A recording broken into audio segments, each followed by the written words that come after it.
ఏపీలో మరో కీలక పరిణామం చోటు చేసుకుంది. ప్రజల డబ్బును జీతాలుగా తీసుకుంటూ రాజకీయ ప్రసంగాలు చేస్తున్న ప్రభుత్వ సలహాదారుల నోటికి ఈసీ తాళం వేసింది. వారు కూడా ఎన్నికల ప్రవర్తన నియమావళి పరిధిలోకి వస్తారని మంగళవారం స్పష్టతనిచ్చింది. ఈ మేరకు 40 మంది ప్రభుత్వ అడ్వైజర్లకు మెమోలు జారీ చేసింది. ఈ పరిణామం వైసీపీకి భారీ ఎదురుదెబ్బగా రాజకీయ వర్గాలు భావిస్తున్నాయి.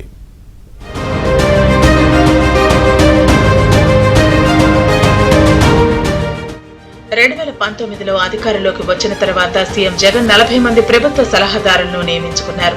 వీరు కార్యనిర్వాహక ఉత్తర్వుల ద్వారా నియమితులై కేబినెట్ హోదాలో రాష్ట్ర ఏకీకృత నిధి నుంచి జీతభత్యాలు పొందుతున్నారు. అయితే వీరు చేయాల్సింది ప్రభుత్వానికి పాలనా పరంగా సలహాలు ఇవ్వాలి. కానీ అందుకు విరుద్ధంగా వ్యవహరిస్తూ వచ్చారు.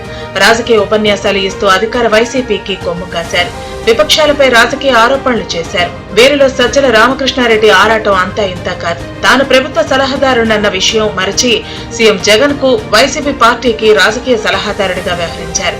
ప్రతి విషయంలోనూ ఆయనే బయటకొచ్చి మీడియా సమావేశాల్లో విపక్ష పార్టీలపై విమర్శలు చేశారు.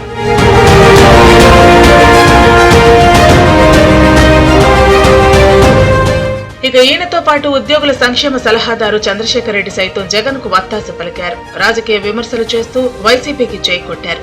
ఈ క్రమంలో ఇటీవల ప్రతి ఒక్కరూ ప్రభుత్వానికి అండగా ఉండాలంటూ కూడా ఆయన పిలుపునిచ్చారు. ఈ విషయాన్ని సీరియస్ గా తీసుకున్న ఎన్డీఏ కూటమి, ఆంధ్ర పెన్షనర్స్ పార్టీలు ఈసీకి ఫిర్యాదు చేశాయి.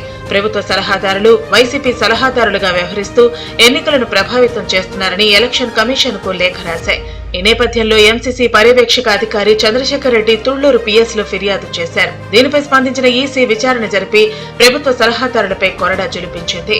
ఈ వ్యవహారంపై ఫోకస్ పెట్టిన ఎలక్షన్ కమిషన్ సలహాదారులు కూడా కోడ్ ఆఫ్ కండక్ట్ కిందకి వస్తారని స్పష్టం చేసింది. వారు కూడా ఎన్నికల ప్రవర్తన నియమావళిని పాటించాలని, లేని పక్షంలో చర్యలు తీసుకుంటామని హెచ్చరించింది. ప్రభుత్వ సలహాదారులు ఎక్కడికి వెళుతున్నారనే అంశంపై ఎప్పటికప్పుడు సమాచారం ఇవ్వాలని ఆదేశాలు జారీ చేసింది. ఈ మేరకు జీఏడీ పొలిటికల్ సెక్రటరీ బుధవారం అన్ని శాఖల కార్యదర్శులకు నోట్ పంపించారు. ఎన్నికల ప్రచారంలో పాల్గొనడంతో పాటు ప్రసంగాలు ఇవ్వకూడదని మెమోలు జారీ చేశారు. దీంతో ఇన్నాళ్లు రాజకీయ ప్రసంగాలు చేస్తూ అధికార పార్టీకి వంతపడిన సలహాదారుల నోటికి చెక్ పెట్టినట్టు అయింది.